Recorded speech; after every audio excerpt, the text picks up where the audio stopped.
At my friend's wedding, my wife leaned in close to her ex and whispered, "I miss nights like those." That was the moment everything shifted. I knew something was off long before the words left her lips. From the second her eyes met his across the room. It wasn't a polite nod or a passing glance. It was that unmistakable flash of recognition that slices through a crowd like electricity through air. We were at my best friend Ryan's wedding. The dance floor glowing beneath golden string lights, laughter and music swirling in the air. And then I saw it, her eyes locking with Daniel's, her ex. She froze mid-sip, wine glass trembling ever so slightly. I caught it all, like every twitch, every flicker. After 7 years together, you learn to read a person like a language. The nervous bite of her lip, the tilt of her head, the smile that didn't quite reach her eyes. All of it spoke louder than words. I tried to swallow the unease with champagne, pretending everything was fine. Ryan introduced me to guests, told old stories, and I laughed in rhythm with everyone else. But my gaze kept drifting back to her, to them. Two people standing by the bar, pretending the past wasn't whispering between them. Hours later, when the crowd had thinned and the music softened, I found myself walking past a dim corridor near the patio. That's when I heard her voice, soft, familiar, followed by his. I don't even know why I stopped. Maybe I did. Maybe a part of me was desperate for proof of what my gut already knew. "I miss nights like those," she murmured. His laugh was low, tinged with memory. "You always did like trouble. I didn't need to hear more." My chest hollowed as I stared at the floor tiles, the world tilting under my feet. It wasn't her words that broke me. It was the tone. That tender, wistful way she used to speak to me. When she returned to the dance floor, I smiled like nothing had happened, handed her another drink, and asked if she was having fun. She said yes, too fast. Her hand brushed mine, and I could feel the guilt humming beneath her skin. Maybe she thought I hadn't noticed. Maybe she thought I was too trusting to see the ghost of someone else in her eyes. But I noticed everything. That night in the hotel room, she fell asleep beside me.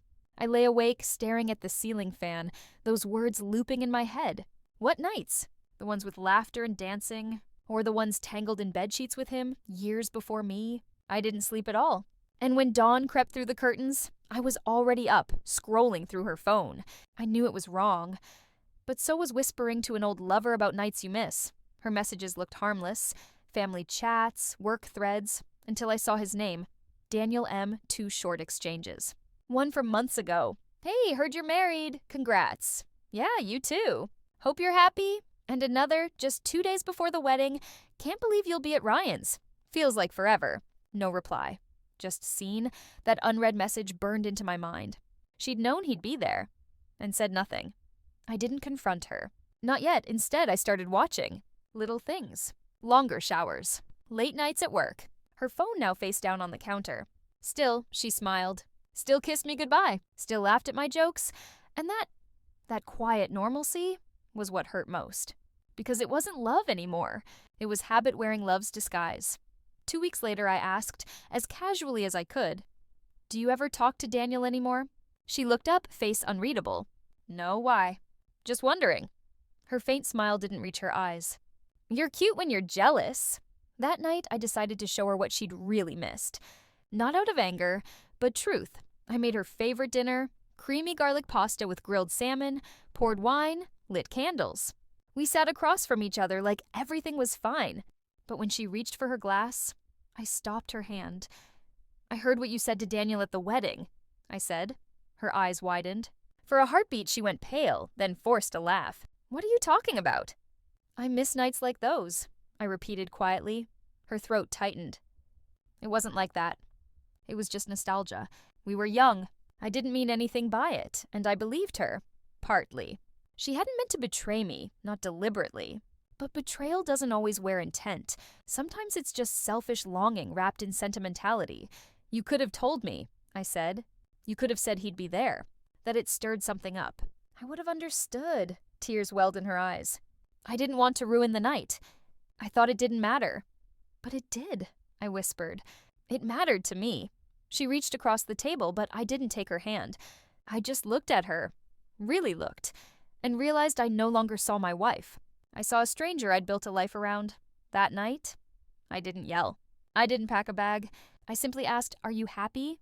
She hesitated too long before answering. "I don't know." That silence cracked the air between us, thin as glass but deep as forever. In the weeks that followed, we tried. Date nights, long talks, fragile apologies whispered into darkness. But the shift had already happened. Every smile she gave me felt borrowed, every kiss, an echo of someone else's memory. Eventually, I left. Not in anger, but because staying felt like pretending, like living inside a story that wasn't mine anymore. When I packed the last box, she stood by the door, eyes red and trembling. "You're really leaving?" I nodded. "You said you miss nights like those," I said softly. "I realized I missed the man I was before I started wondering who you wished I was," she cried. I didn't. I'd already run out of tears weeks ago. Even now, some nights, I think of her, of that wedding, of those words that quietly ended us. I don't hate her. I can't. She was human.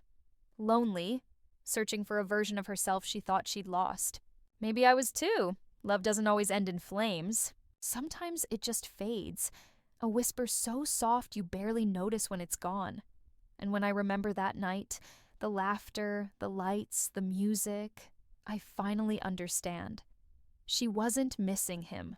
She was missing the way she used to feel when someone loved her like I once did.